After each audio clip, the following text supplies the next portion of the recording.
Masayang magandang araw kapamilya, ABS-CBN's Christmas ID ngayong Biyernes na November 10. Kapamilya, excited na ba kayong marinig at mapanood ang lyric video ng ABS-CBN's Christmas ID 2023? Well, sa ating mga kapamilya ay taon-taon na nating inaabangan ang ABS-CBN's Christmas ID.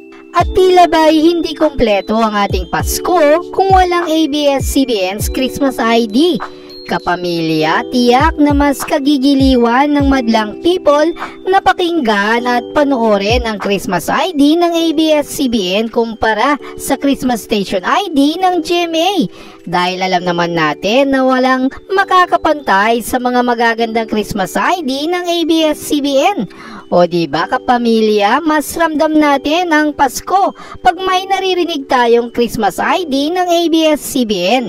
Ilan naman sa ating mga kapamilya netizens ay excited nang marinig at mapanood ang lyric video ng ABS-CBN's Christmas ID 2023. Komento nila, "Can't wait, excited na akong mapakinggan ang Christmas Station ID ng kapamilya."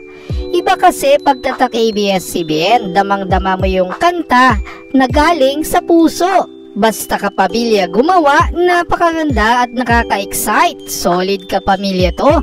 Anong sa inyo kapamilya?